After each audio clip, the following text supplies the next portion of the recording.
Reish, we were just talking off camera about schools.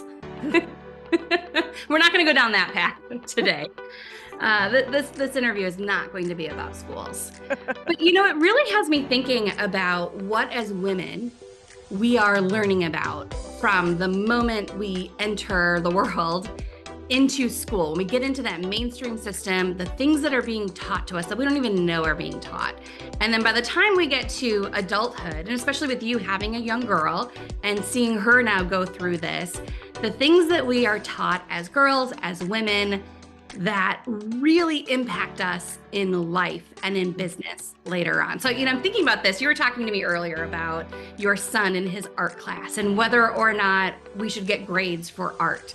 And it just has me thinking I took art classes, and my mom even framed one of the horrible bicycles that I colored in chalk, and I have the frame now. Apparently that gets passed on when you age out of the house. And, so this artwork is special to parents and, it shows creativity, and I'm sure it teaches us so much. Mm-hmm. But I'm not sure how that is more important in middle school and high school than a business class or even a relationship class, how to make friends, how to treat people, how to the actual things that we're going to need in life that we often call soft skills, right, but are the skills that we need to participate in life and in a community, especially, thinking about women and our roles in society and what we're taught and how we're taught, specifically what we're taught, because clearly what we're taught has changed so much from when our moms were in school to us, to our kids today. I just finished watching the movie Imitation Game with Benedict Cumberbatch and Keira Knightley. And in this movie, it's talking about Alan Turing, the original, computer person per se. And in it, he puts in an ad in a paper and says, if you can solve this crossword puzzle under 10 minutes, please call this number. And then basically they're trying to find the best code breakers, right? To help end the war, to help defeat the Germans. And a woman, Keira Knightley's character, does it. She goes to where they're supposed to be. And the moment she walks in, the guy who's in charge, not Benedict Cumberbatch character, but the other guy in charge of this particular classroom, is telling her, oh, you need to go upstairs. This isn't for you. Because why? Because she's a woman. And then this isn't for you. This isn't for you. And then she's like, well, it said if I solve the puzzle in under 10 minutes. And he's like, who helped you solve the puzzle? And it's like, what? I'm sorry, wait, what? Which then led me to my mom telling me when she was in school how, I can't remember what it was she wanted to study, but her guidance counselor was like, no, that's not for you. You want to do and I think she was thinking in business route. And I'm like, how is that ever a message? And it continues. And then there's subtle undertones probably even today, right? Yes. Well, even Christine McDaniel, who was on this season just a few episodes ago, when she launched her first of several multi-million-dollar businesses, she was asked, it was a cleaning business, and she was asked in meetings, is your partner coming? Assuming that she couldn't possibly be running the business as a young woman, especially as a young woman, but as a woman. It's very interesting to me because I also think that at some point, as you and I were growing up, Reish, I think at some point it became normalized that yes, women would be allowed to work outside of the home. But we still have to do the other things too. So it's almost like if we want to work, then we have to fit that in around the house duties and the kids and the husband duties and whatever else comes with it. Now, I know you and I are in very supportive relationships. We don't live our lives in this way. However, the messages we are taught as children are still in us. And I think that it's going to come up today Maybe not those messages as children, but how those messages, because young girls aren't the only ones being taught these messages. Young Correct. boys are being taught these messages too. And those young boys grow up to become men in business, and it impacts how they treat women in business. And I'm really looking forward to today's conversation because we have an incredible startup founder who's going to share her experiences, just simply her lived experiences as a woman in business, especially as a woman with a startup. That's right. The Think Tank of Three podcast starts right now.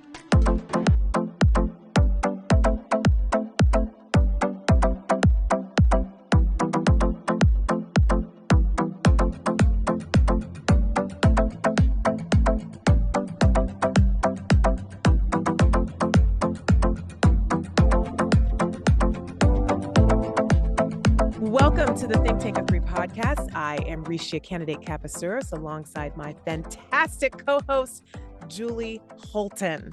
And our third today is a startup founder who is working right now to change the world of business travel. Anyone who travels for business or just travels in general knows this is a much needed innovation.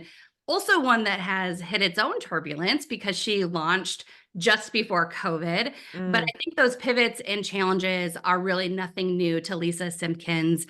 After all, she is a woman in business. Lisa, we are so excited to have you here. Welcome to the show. Thank you for having me. I'm very excited to be here.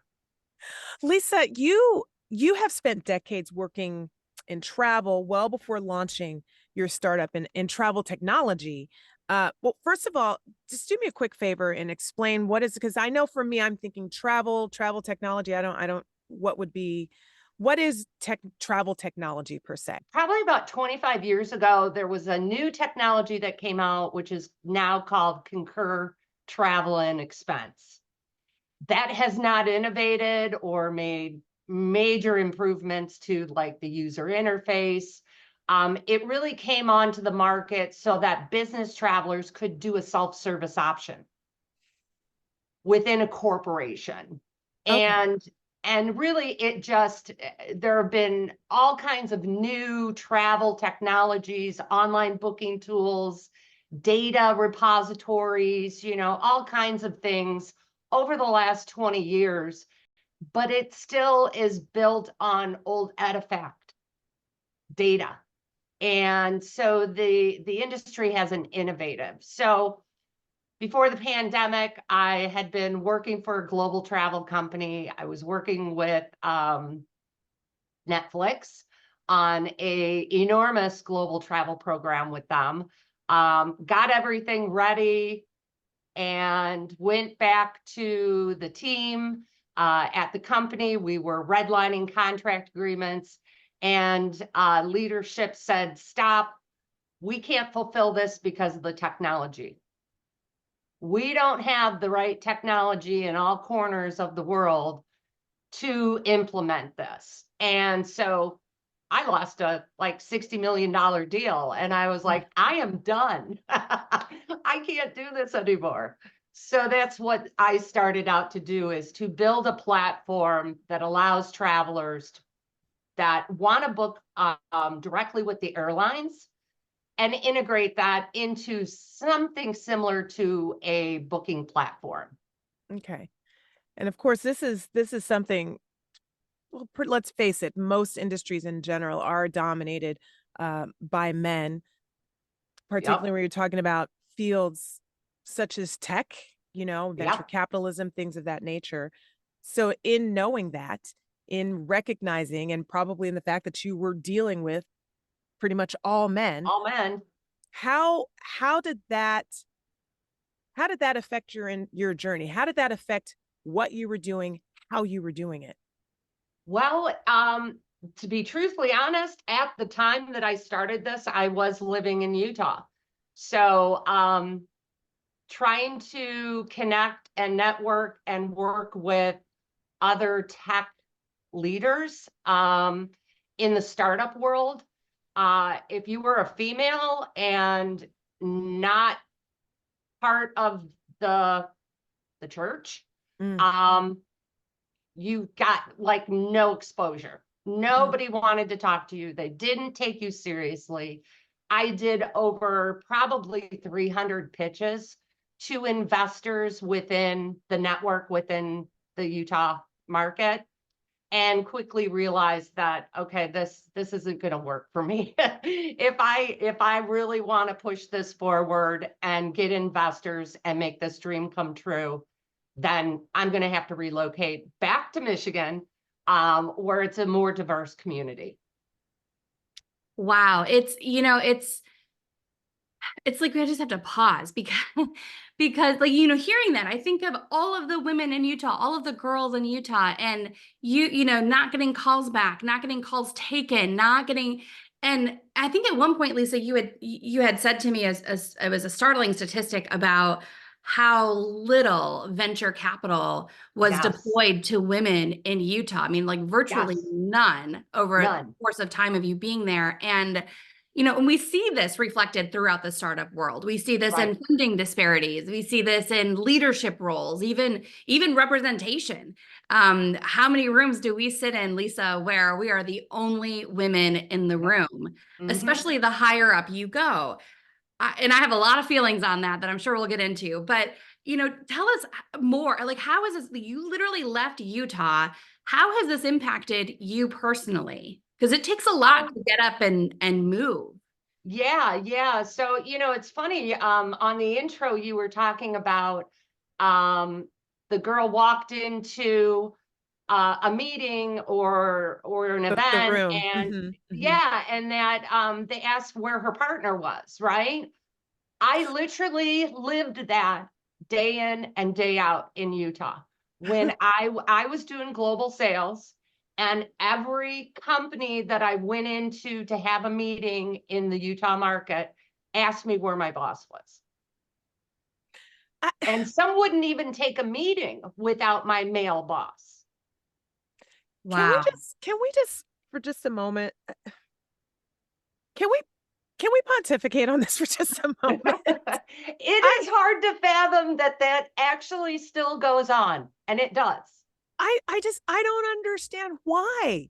What is it about the view of a woman, of a female, that makes people think, well, there's no possible way that you can be a thinker, Right? Exactly. or smart, or a deal savvy, maker, or a deal maker? negotiate. Where I really don't understand where this comes from. I mean, even if we want to throw it all the way back to caveman time, hunter gatherer, what have you, even if you want to say that, even if you want to play in the role of women traditionally at home and men go out and bring home the bacon, let's play with that for a little bit. Okay, but even if you're saying that she's at home taking care of the home, then she's making decisions. Right. Things just happen in the home. There was a reason why when you came home, the dinner was made, the house was together, the bills were paid. Yep. Because you had her doing that, or she took on those roles, which means things were getting done. Decisions were being made. Reish, I have to interrupt because I've actually been reading recently that idea of the hunter-gatherer is actually not even entirely historically accurate.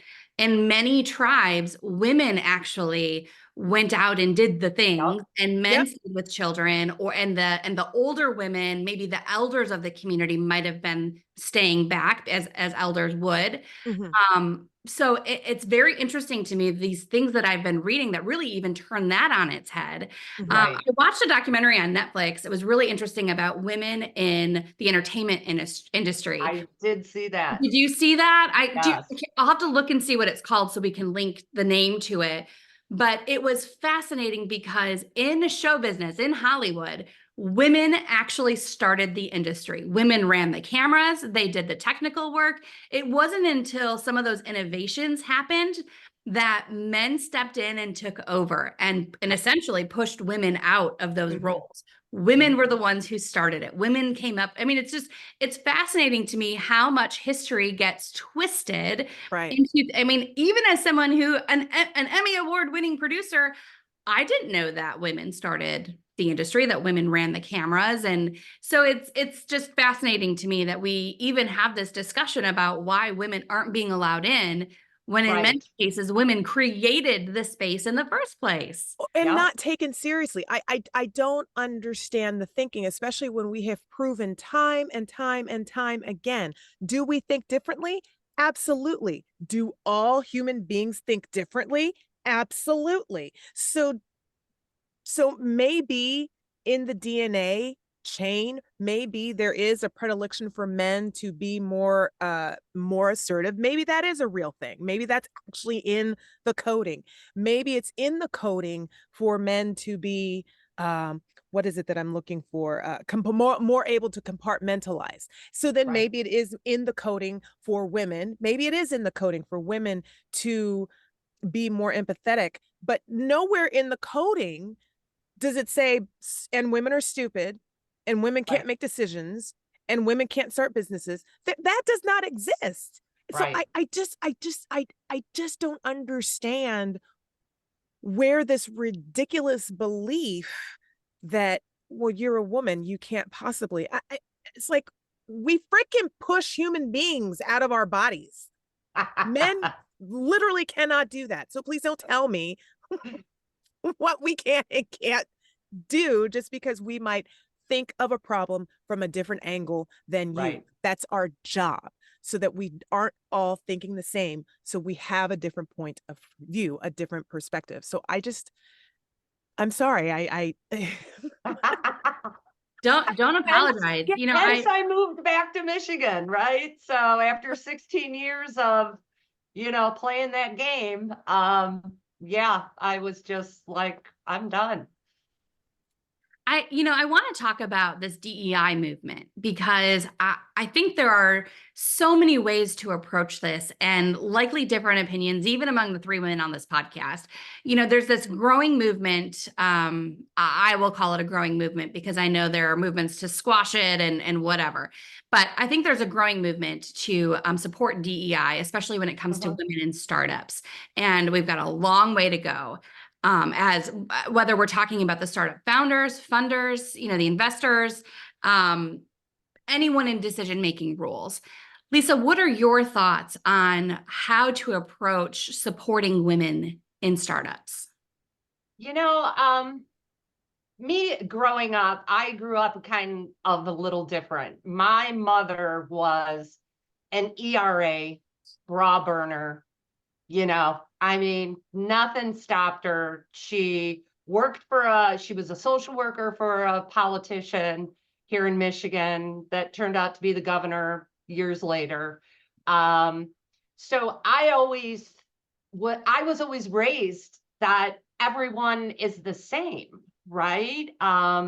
Even in elementary school, I was part of a reverse segregation type of pilot that they had where I, in elementary school, was bused to an African American school.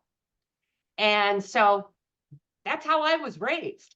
And, I really never felt any different until I saw that other side of discrimination. I saw that other side of not being treated equally. And that was when I was out in Utah. And so it makes me very frustrated that people can't see the world and everybody for being an equal. And so in the startup world, it's even more frustrating because, yeah, women think totally different than men. No matter what, women keep going, right? It's just in our DNA, right? If something goes wrong and you're like, oh, well, boom, lesson learned, move on, and that's the way I approach things. In the startup world, it has been extremely difficult to, find funders, articulate that vision because they don't really understand where I'm coming from. So that's one of the things I'm working on, is trying to really articulate what the vision is. And of course, the vision for me has changed multiple times since COVID. I had this huge, great plan, and then COVID hit, right? And then I I started on my journey and then changed again, and then started another thing and then changed again. And so now I think I'm on like plan M. Startup fashion. You go all the way through the alphabet, and I'm almost to Z. I don't know what I'm going to do then, but yeah, You moved to that's Greek fun. letters. Right. There you go. Well, so Reischea, I'll be interested to hear your thoughts on this too, because I don't know if this is going to be an unpopular opinion. I'm gonna share it anyway, and I kind of preface it by saying that I'm a work in progress, and I like to think that this is one of those things that it's very fluid to me. It's just like your business plan, Lisa, where we start out with an idea, and if it doesn't work, we're gonna tweak it and adjust, and that's kind of how I feel about DEI, specifically focused on women and startups and women in business in general. When we look at some of these statistics about the number of women, let's talk about small businesses, the number of women that run small businesses that even want to hit the $1 million mark is a much smaller percentage than men. So then, of course, the women who actually hit that mark, much smaller percentage than men. We can debate all the reasons why, the goals, the aspirations. I think there is some truth to maybe the men who are pursuing it want it versus the women maybe don't. I think there's some truth there. Where that comes from, whole nother topic for a podcast. But when I look at these numbers, I think about what does it take to get a woman there if that's where she wants to go, and then backtracking from there, going to the root of it. So for instance, you grew up in a very supportive environment that was looking at race, looking at, you were taught as a child that people are equal, that their ideas from everyone matter. And so how do we instill that in all of our children? How do we get, the people who are now the adult men asking if your partners or your boss is going to join you? How do we backtrack and make sure that men don't end up in that place? That's where I look at it. Right. I think oftentimes I see right now solutions being thrown out that involve, well, let's just throw money at it. Let's say, and I don't think that fixes anything. I don't think it fixes the problem to say, oh, well, we need more female owned startups to succeed, so let's just throw money at them. Well, then we end up with stats that show that money is being given because you're a female, not you specifically, but in general. I don't want to receive funding because I'm a woman. I want to receive, I want an equal place at the table. And then if my idea wins, I want the funding. So I think sometimes when we have funds that are set up specifically for women, specifically for minorities, specifically for a targeted group of people, I just want to say, not that we shouldn't do it. I just want to say, let's pause. Let's make sure that we're funding the ideas that are going to work. And if not, what supports are we putting in place to make sure that this money is actually going to achieve our goal? Exactly. Yeah, it shouldn't just be a box that you check, right? It should be something that is definitely sought out, researched, make sure that that you're set up for success. I think it reaches back to the comment that Lyndon B. Johnson made after the Civil Rights Acts were passed, talking about you you can't just say, okay, it's better. I'm completely bastardizing what he said, but basically he was talking about the fact that you can't just put the person at the starting line and then say, okay, go, when they had nothing behind them, right? No supports behind them in the first place. You are asking them to fail. And he's like, and that's not right, because their situation isn't their fault either. We put them there. We made certain that they didn't have any support. And then we said, okay, get at the starting line. And when you fail, then we turn around and say, see, they can't hack it. And that's not right either. Absolutely. I think it's a combination of the easy fix for everyone, let's face it, is to throw money at it, to just say, well, let's set aside these scholarships, let's set aside this funding, let's set aside these monies that are specific to. And I do think that those are necessary, because you're not getting that from anywhere else. But I think to your point, Jules, is you got to reteach. You Mhm. got to start the whole system over from the beginning. You have to go back into the classrooms from the beginning and reteach so that when these kids are coming out of school and going into college and going into the business world, that they're not still thinking the same way, which then makes these programs obsolete because they're not needed anymore. They're Right. needed right now because the thinking still exists. Yes. And there's really no other way to make sure the Lisa Simpkins of the world or the Reischea Capacerises of the world or the Julie Holtons of the world get what they should be getting if they're constantly coming up against the same, well, where's the he in your argument next to you for your business plan? Right. And how do you get rid of that? That can only be done by heck at home, in the classroom. And so when you have people literally pushing against DEI like it's a dirty word to say diversity, equity, and inclusion, which blows my mind that people think the words diversity, equity, and inclusion are woke and ridiculous. I'm like, it's what we are. You're Right. supposed to want your company to look like the community to which you live. You want your success to represent where we are. And I'm sorry, white America, it's not it. It's not, you are No. not the only people here. White men are not the only people existing in this planet, in this world, in this country, in this state. And so to act as if that's all that matters, and that's so while you're right, Julie, I don't want to necessarily be getting funding just because I tick the box black female Right. until we completely change the thought process way back in the classrooms and at home. Home. That's just gonna have that we it's needed. It's Yeah. right now, it's just still needed. I Yeah. Which is frustrating that it's still needed. Very, very. And I think the key place that it needs to be taught and embraced is at home. Right. Which That's is where it all stems. My daughter is a school teacher, and she has kids from all different backgrounds. And if I had not brought her up understanding that it is so important to treat everyone the same, give them the same opportunities and allow them to thrive or not to thrive, mhm, right? But be there to support them.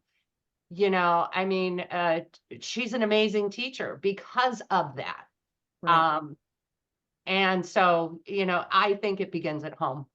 I really It's do. it's that recognizing, I had to have my mom is still living, have that parental guidance of treat people with respect, treat people as you wish to be treated. Exactly. And this was coming from two people who were raised in the South, who were Right. born in the 40s. So they have every reason to have an attitude and a chip on their shoulder. Right. Neither one of them did.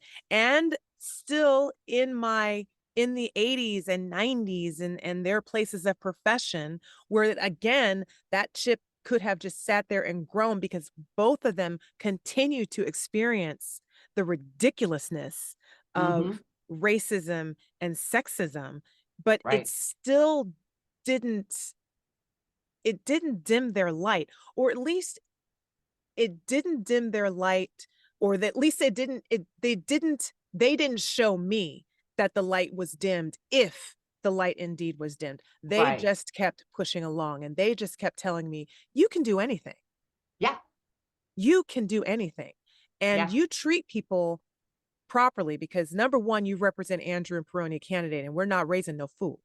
So that, so that's how and you can't go into everybody's home, right? Right. And Right. everybody's home is different. I And think that's it right there. You just nailed it, Reish, because I think that It absolutely starts at home. And where it's not taking place at home, that's where I think we need to come up with some creative solutions to help the children who are not growing up that way. Right. Dave and I have my partner Dave and I have conversations about this a lot. He would be considered a minority. His mother's from Venezuela. He grew up in a small farm town, not a lot of academic, perhaps opportunities, you name it. And he has achieved a lot of success in his lifetime, perhaps because of, or maybe in spite of, or whatever, however Mhm. you want to classify it, he's done a lot in his life. And so I think sometimes he looks around and he says, well, I was able to do it. Right. And somewhere in him, whether he was born with it, whether he read it in books, whether it was shown to him from his parents, all sorts of influences there, somewhere he had it in order to make it. Not everyone does. And I personally, as a woman of faith and as just a nurturer in general, I feel like I just don't know that kids who don't have it, that they wouldn't have it if they weren't inspired. Like, I just believe if we could affect those kids, Yeah. when they're young, before they've decided that the world is not for them. And Mhm. that's a really early age. I worked with some inner city school children in Richmond, Virginia. Very poor area. The school district I was in, this was when the No Child Left Behind Act had first gone into play. And so schools at that time, I don't know how it is now, I haven't stayed up with it, but I was in my early 20s. So we're talking, this was 20 years ago. Schools at that time had to bring in outside academic support in order to help students who were failing. And so I came in as a tutor. And in the elementary school, I was working with 8-year-olds, and they were, they'd come in with their attitude because so-and-so was mean to me at lunch, or whatever it might be, but you could warm them up, and with a little love and support, they would just open right up and be these beautiful little kids that you could see had capacity to learn, even though all of these horrible things were happening around them. That's when I realized, by the way, that it was just as much about providing them with a support system and just loving on them, more so even than the academics we were focusing on. But I also had experience in the middle school. And even with those youngest middle schoolers, sixth graders, many of them were already, that you could physically see in their faces the lack of hope, the lack of inspiration, feeling like college was not for them, that the world was not set up, it was set up against them. And oh my God. So anyway, it was heartbreaking. And I share that because I just believe if we put the right solutions into play, the right startups, which I know are out there to really affect these kids, then that's where the work needs to be done. And in the meantime, Reish, I'm with you. We support women at all levels. We make sure, and I think that if there is a woman with a great idea and maybe lacking some skill set in some way, maybe it's technology related, maybe it's, something else, writing, who knows what, then let's provide those supports with the funding to move them forward. Right. Because Right. I'm just not ready to give up on women or Right. anyone. Yeah, one of my visions is, when I become the first female founder of a Michigan unicorn, Let's do it. I plan on creating an angel fund or a VC firm that will focus strictly on finding those gaps in amazing founders and helping them achieve both whatever their gap is as well as funding. That is my biggest dream. I love that. Let's get you to $1 billion, because I believe it. And, and that's not, I mean, good point too. It's not to say that we have amazing organizations in Michigan and elsewhere Definitely. that are funding women, that are funding minority. Absolutely. And we applaud the work they're doing, and we want to keep supporting them. And I'm, thanks for going down that rabbit hole with me. Lisa, you also, I can't wait to hear about this experience. You also, back in 2015, you became the mayor of a newly created town. Yes. Quite the experience. Tell us about this. It was the experience, I can tell you. So, my husband and I moved into this teeny little town or HOA, up in the mountains, near Park City.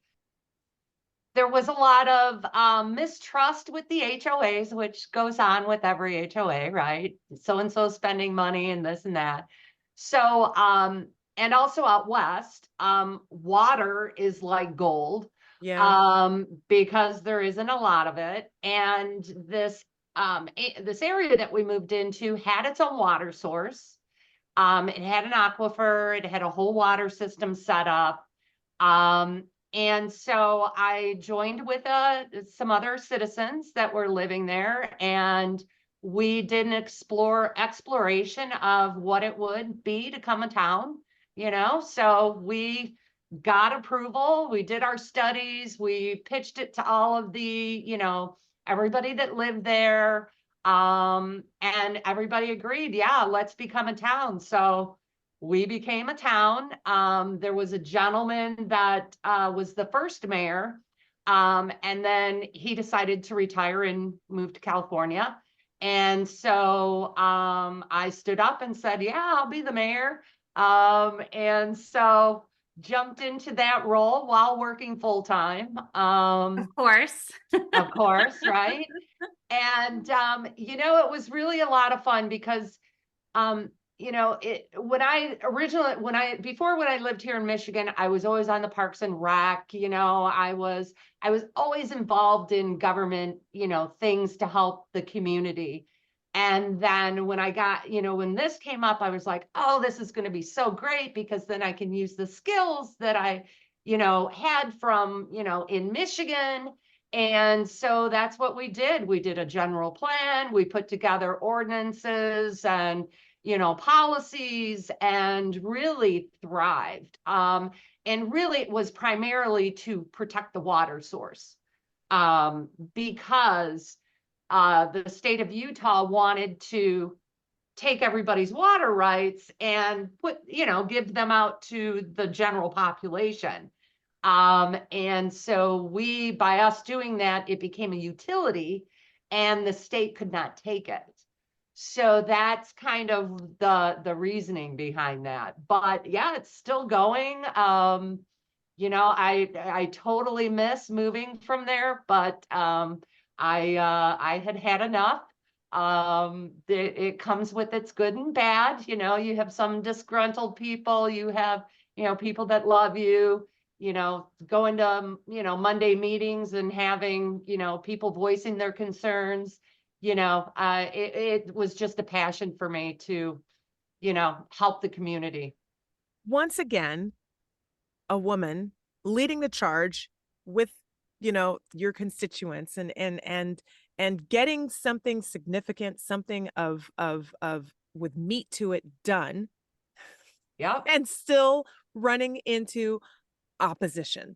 Always. Opposition more related to, well, you're a woman, and as you had already admittedly spoken as well, and you're not of the church, but the fact that versus, can we just look at, do we like this? Is this a program that we are behind or not? Or how, you know, how much of that is clouded ahead of time? Well, we've got our predetermined bias. We haven't even looked at the program, but this woman has the nerve. So, yeah. I mean, good. I certainly had some interesting meetings. Let's just put it that way. We had a lot of really hot topics that came about. As you know, a new town. There was a lot to figure out and put together, and yeah, there were some very heated, contested meetings. But you know, it's just the way I am. You know, everybody has a voice, right? Everyone has a voice, no matter if I like it or not. You have a voice. You should be heard. So yeah, it was challenging, but yeah, I'm glad I did it. Won't do it again. Check that box. There you go. Listen, that's a whole other, I have friends, and my hairdresser also asked me, we have political conversations, and she says, you're just so passionate and I'm always learning something new from you. Why don't you run for office? I was like, oh, hell no. Hell no. Yeah, my husband said, oh, why don't you, when we get back to Michigan, why don't you run for governor? And I was like, not. Not ever. Because I did grow up in politics. My mom worked for, he was Right. a social worker. My dad was in industry government relations for General Motors for 30 years. So it's just kind of in my blood. But anything I'm always focused on legislation and things that are going on, to help improve everybody's life.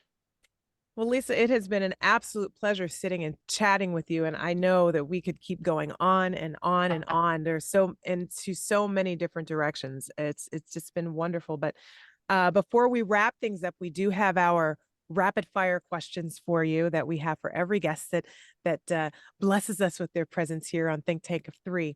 So we're going to start with number one. What one piece of advice would you give to any aspiring young woman, or even your younger self, if your younger self would take the time to actually listen? Believe in yourself. That's it. Just believe in yourself and what your passion is, and go with your gut instinct. Can you share a book or a resource, a quote maybe, that has had a significant impact on your journey? Yeah, my mom always quoted, "What goes around comes around." And I live by that. So I treat others as I want to be treated, and people that treat people the wrong way, in my opinion, what goes around comes around. What is it you'd say to that aspiring leader right now, moving forward? You'd said believe in yourself, and you understand that, but that the next step after that. I would tell them to take a step back, take a look at what you have right now, be grateful for it, and continue to move forward. Awesome. Lisa, it has been a pleasure. It's been an absolute pleasure. And Lisa, we will link to your startup so that women listening, men listening, can hear more about it. DCX Travel and Technology. Lisa Simpkins, thank you so much for being on the show. Thank you, guys. I appreciate it. It's been so much fun. Look forward to doing it again. And that is all for this episode of Think Tank of Three.